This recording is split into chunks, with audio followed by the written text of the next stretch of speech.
as part of our training for the priesthood, some of us were sent to a farm for a summer to work.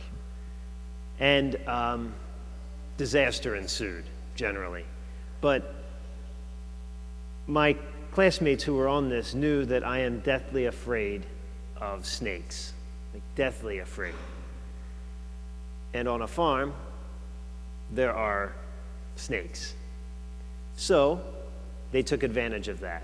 What did they do? They found a rattlesnake one day, and they dead on the side of the road. So they cut the rattler off and put it on my bed. Strike one.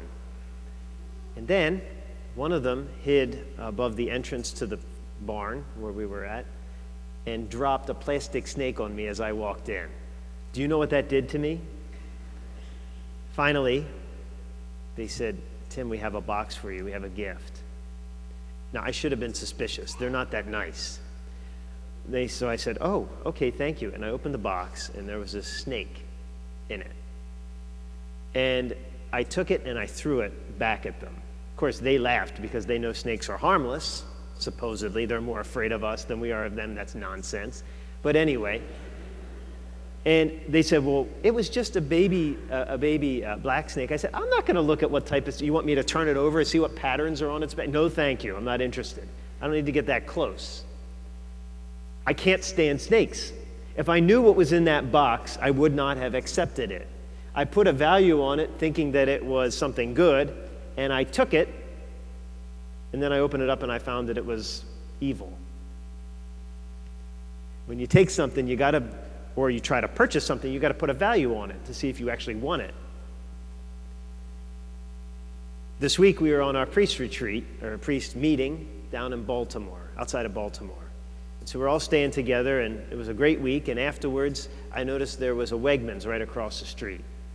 And I like Wegmans for one thing. Please don't judge me.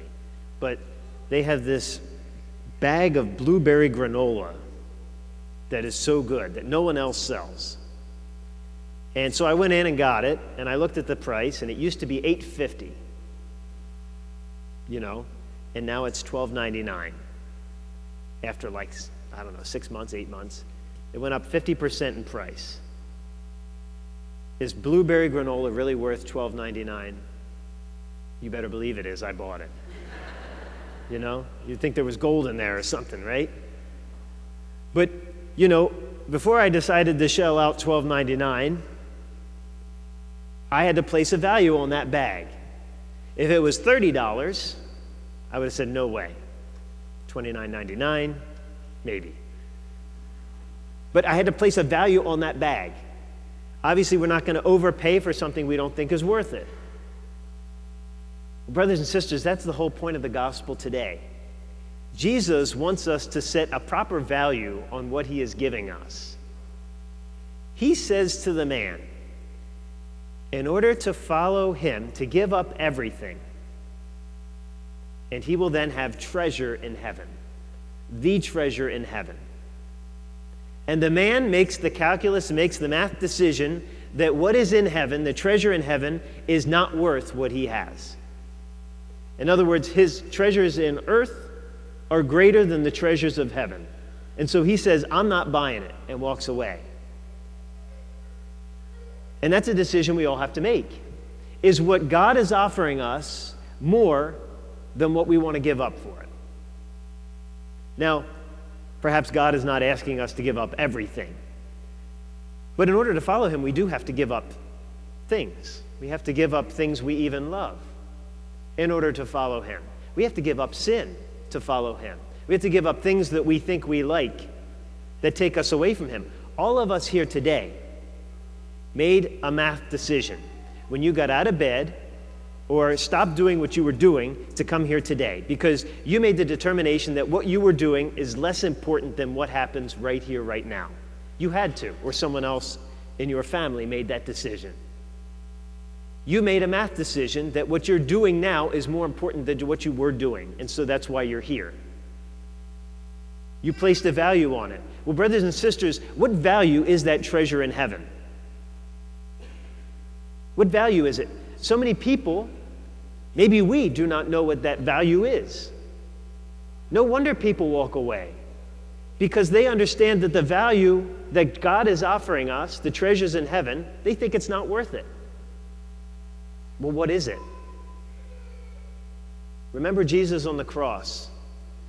To the man next to him, the thief, the robber, says, Jesus, remember me when you come into your kingdom.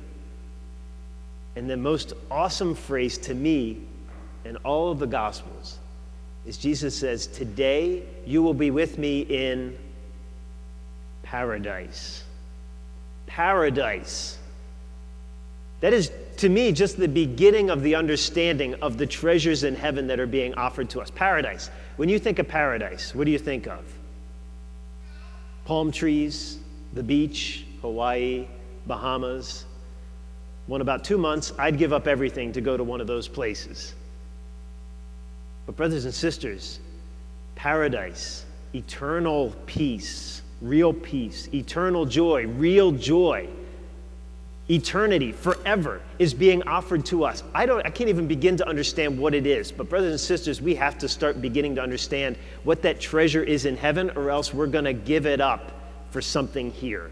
And brothers and sisters, eventually, we will have to give up everything here. And we'll have to make a decision. Do we want to be there? So we have to begin understanding the treasure in heaven and to begin to make that calculus. Is it worth it? Because if it's not, we will lose out. We'll be like that rich young man who walks away, and perhaps we will never experience the true joy and true peace that is offered to us, not just for a week, not just for a few days, but eternity. I also come today very quickly to just talk to you.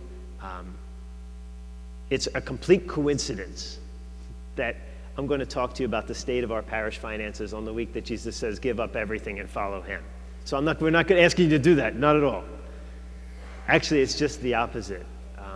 In the bulletin is the rundown. We do this every year just to give you a very brief overview, and it's in the bulletin now.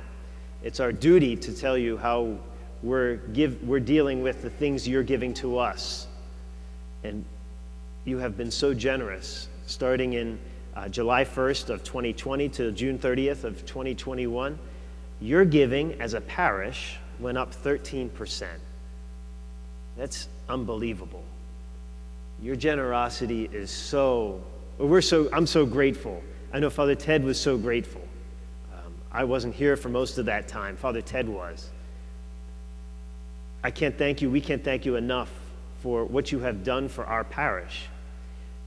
Know that every one bit of that 13% was needed to keep the lights on. Because of the debt that our parish has, we don't really have a savings.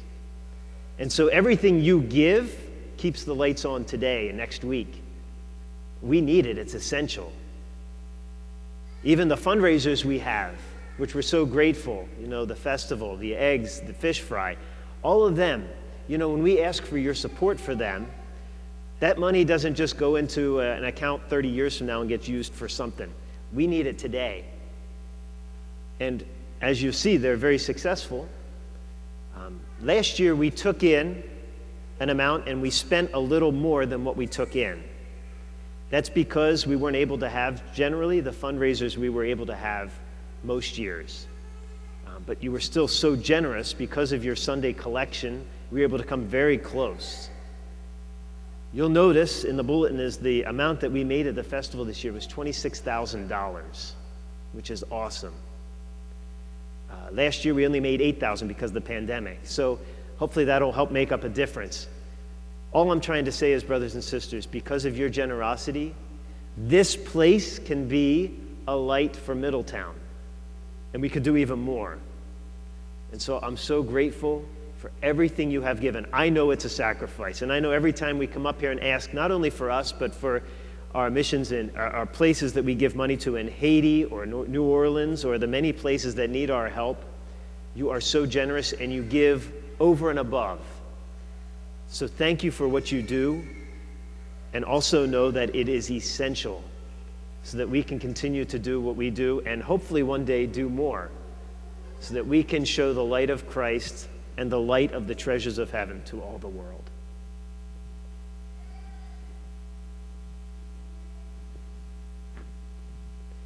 Now let us stand